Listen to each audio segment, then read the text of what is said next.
जाके ड्रग करके सिगरेटें पीकर मैंने जो है गरीबी जो है किताबों में नहीं पढ़ी है। हम लोग जो है वो हम मेहनती घरों से आते हैं। प्रत्याशी को इन्होंने खड़ा किया है, उनकी सभ्यता आप देखिए, अपने ही कार्यकर्ताओं के बारे में क्या कह रही हैं। गुजरात में पुल गिरा, सैकड़ों लोग बह गए, उस पुल बनाने वाली कंपनी से इन्होंने चंदा लिया। जिन पे छापे मारे थे उनसे चंदा लिया, जिन पे मुकदमे डाले थे उनसे चंदा लिया, मुकदमे ठंडे बस्ते में डाल दिए। आपने रोहतांग टनल की बात की, कोई बात नहीं, अगर मेरी माताजी का नाम था क्योंकि मेरी माताजी ने शिलान्यास किया था, आपने नाम हटा दिया, कोई बात नहीं, आपको टनल तो मिल गया। उस पे किसी का भी नाम हो, इससे हमें कोई फर्क नहीं पड़ता। आज मोदी जी का नाम है, कल किसी और का लगा लें।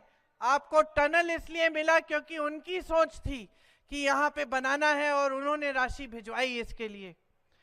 नेर चौक में ईएसआई हॉस्पिटल बनाया, मंडी में आईआईटी बनवाया, सिरमौर में आईआईएम बनवाया, सुंदरनगर में मेडिकल कॉलेज और इंजीनियरिंग कॉलेज बनवाया। और आपने कहा कि कुल्लू की मांग है, तो हमें इसको भी, अगर हमारी केंद्र की सरकार आएगी, इस मांग को हम पूरा करेंगे। कीरतपुर से मनाली की जो 4 लेन का जो प्रोजेक्ट 2012 में दिया था, उसका सिर्फ फर्स्ट फेज पूरा किया कांग्रेस ने और तब से अटका हुआ है।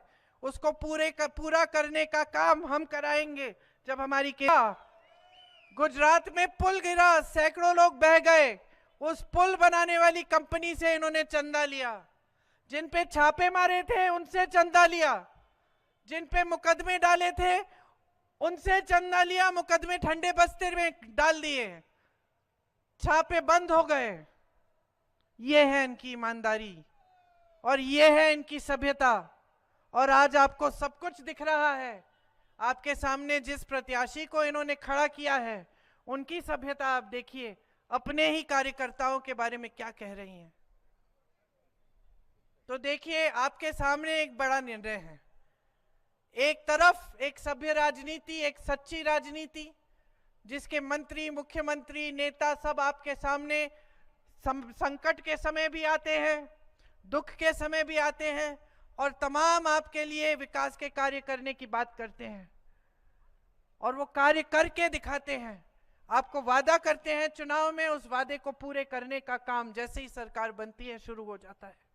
और दूसरी तरफ एक असभ्य राजनीति, जो सिर्फ हल्की हल्की बातों वाली राजनीति है, जिनके नेता आपके सामने आकर अजीब अजीब से बातें करते हैं कि भैंस चुराई जाएगी आपकी, कि आपके मंगलसूत्र चुराए जाएंगे। सबसे बड़े नेता हैं देश के, पंडित नेहरू जैसे लोगों ने वो पद संभाला, लाल बहादुर शास्त्री जी, इंदिरा जी, राजीव जी, अटल बिहारी वाजपेयी जी, इन सब ने ये पद संभाला। किसी ने ऐसी असभ्य बातें नहीं की, किसी ने उस पद की गरिमा को न देखते हुए पद का स्तर इतना नहीं गिर रहा है। तो ये आपके सामने एक बड़ा निर्णय है। सिर्फ आप हिमाचल का अपना भविष्य नहीं तय कर रहे हैं, आप पूरे देश का भविष्य तय कर रहे हैं। ये जो वोट है, ये आपका हथियार है। लोकतंत्र ने दिया है आपको, संविधान ने दिया है आपको। इनका कोई भरोसा नहीं है कि क्या करेंगे। संविधान बदलने की बात करते हैं, क्या पता आगे क्या करने जा रहे हैं।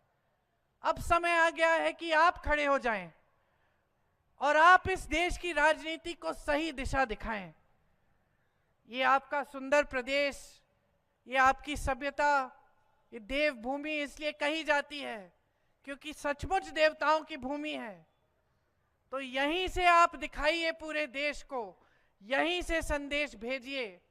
भारी से भारी बहुमत से